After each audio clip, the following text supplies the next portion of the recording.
Le pôle connaissance se compose d'ateliers individualisés en français, mathématiques, culture numérique, qui permettent aux stagiaires de revoir et consolider les savoirs fondamentaux nécessaires à leur insertion professionnelle. De 2007 jusqu'à 2014 où j'ai pas été à l'école, alors oui, j'avais besoin de remise à niveau, etc.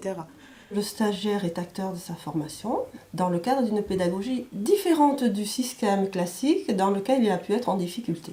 En lien avec la formatrice référente, on travaille plus spécifiquement sur l'entretien professionnel. Bonjour, je m'appelle Fabien, j'ai 20 ans. Je suis à l'école de la deuxième chance. On travaillera, Fabien, sur la présentation, la communication de l'ordre du verbal et du non-verbal. Ce sont aussi des ateliers collectifs en communication, apprendre à apprendre, raisonnement logique et tests psychotechniques. C'est le gros débat. L'apprendre à apprendre, ça sert à se découvrir soi-même, à découvrir une méthodologie de travail, à s'amuser en travaillant. C'est apprendre à soi-même, mémoriser les choses. Ça sert à apprendre sur nous, à apprendre à nous exprimer, à apprendre la logique et aussi à faire des exercices de réflexion. Polyglotte. C'est quelqu'un qui connaît plusieurs langues. Polygone. Polygone, c'est une figure géométrique à plusieurs côtés. Ah. À son entrée en formation, un positionnement est proposé aux stagiaires dans chacun des domaines composant la connaissance. C'est juste pour que nous, en tant que formateurs, nous ayons réellement votre niveau afin que ça puisse nous permettre de travailler avec vous selon vos besoins. Là, ils sont en positionnement de mathématiques, mais ils font les positionnements en français et en culture numérique. Là, tu as fait la soustraction ? Oui. Ok, très bien.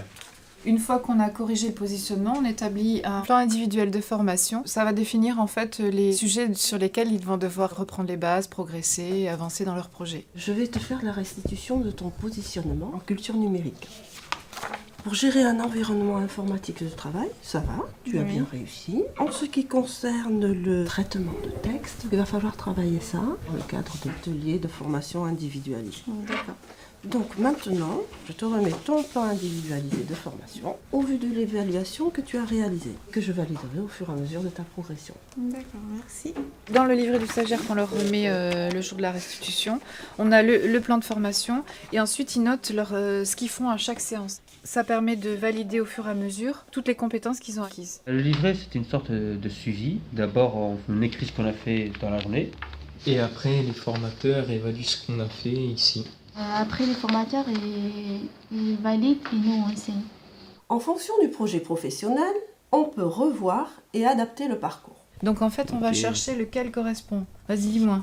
Le G. Alors le G. Oui. Parfait. C'est le G. Parfait. On est en suivi individualisé dans le cadre d'une préparation aux tests psychotechniques pour une entrée en formation. Pour nous, il est primordial d'instaurer un climat bienveillant qui permet aux stagiaires de reprendre confiance en lui, de valoriser qui il est et ce qu'il sait déjà. Nous leur donnons les outils pour favoriser leur autonomie et leur réussite dans leur projet professionnel.